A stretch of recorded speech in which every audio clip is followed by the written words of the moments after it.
Hello, welcome to Mondays with Mira, and today we've got a really fun, sweet, multicultural book. It's very contemporary looking, and the art was done in gouache on Arches paper, and I found that out simply by looking at the very beginning or the very end of the book, where it will sometimes have that information. And you can see it's very contemporary color scheme.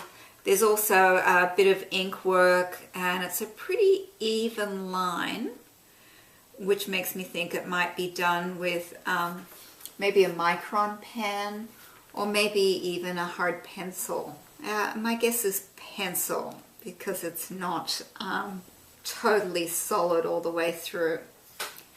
So what's delightful about this book, and there's a lot that's delightful, is it goes through the sounds that animals make. And it gives you a setup and a payoff. So let's have a look and see where this book takes us.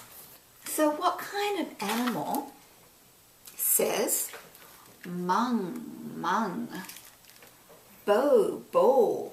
And Mung Mung is Korean, Bo, Bo is Hindi, and Wow, Wow is Spanish. And then there's Gov, Gov in Russian. Any idea? And what is it? What does it say, Marge? It's a dog! So because this is a spread out book, I'm going to have Marge give you the payoff. What kind of animal says pio, pio, Spanish? Twit, twit, Arabic. Gee, gee, Chinese. Tweet, tweet, English. And key, key, French. Can you guess? It's a bird. And you know, very simple, but lots of fun.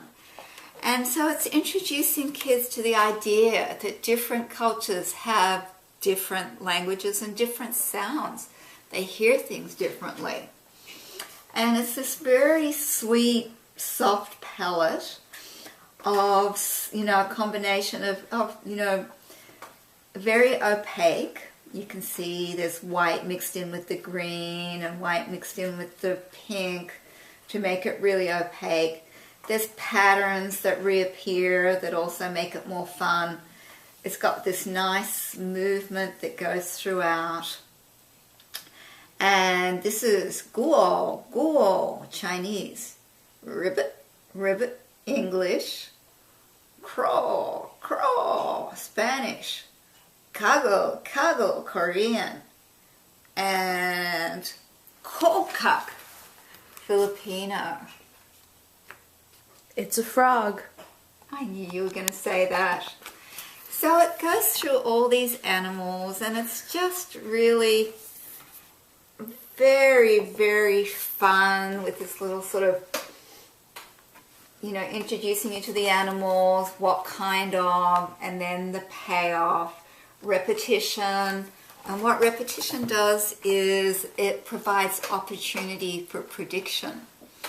So the kids know it's going to say what kind of animal says, and it's a way of learning to read as well, which is part of why this is a great book for very young kids. And I think the illustrator's done just such a delightful job. And so she's got these really sweet, you know, warm and cool color contrasts happening. As we mentioned before, the pattern. And then in the payoff, we really get the contrast happening. Isn't that the sweetest duck? So I could spend a lot of time on this. But I just want to see how, you know, how clever it is. It goes across here and then it folds out. Contemporary culture is very much interesting. And I don't know if it's just contemporary, but we love novelty. We love things that are new and different and unusual and unpredictable, as well as liking prediction. So I think this book does that very nicely with the whole sort of setup and payoff with the page opening like this. And it wouldn't add a ton to the cost. It would add some, but not outrageously. And as I mentioned, the illustrations are very fresh, very fun, pretty minimal, very contemporary looking. It's got that sort of soft, abstract quality. And it's a lovely, lovely book. Oh, this is great. What kind of animal almost always says ow? Meow, Japanese. Meow, English. Ni-o, Filipino. I'm not sure if I pronounced that right. Mi-jiao, Swedish. And Iao, Korean. You got any ideas, Marge? Drum roll, please. It's a cat. And so there's more, and I'm not going to give it away. I'm going to let you guys go and find this book for yourself because it's really lovely. So that's it for Mung, a fold-out book of animal sounds. And then here on the back, it's what kind of animal says. And look how sweet that orange cat is and how it contrasts lovely. It contrasts very nicely with the green at the background. So that's it. Thank you. Bye. Thank the authors. Oh, I nearly forgot. Thank you, Linda Sue Park. Thank you, Diane Bigda, for your awesome illustrations. And thank you, Charles Bridge, for publishing this really super sweet book.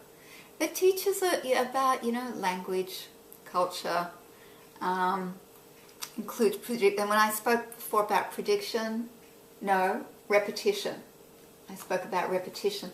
So the kids are paying attention to how those big letters look, what kind of animal says, and then they memorize it. The next page they'll go, what kind of animal says? And so that's one of the ways that kids learn. Okay, bye for now.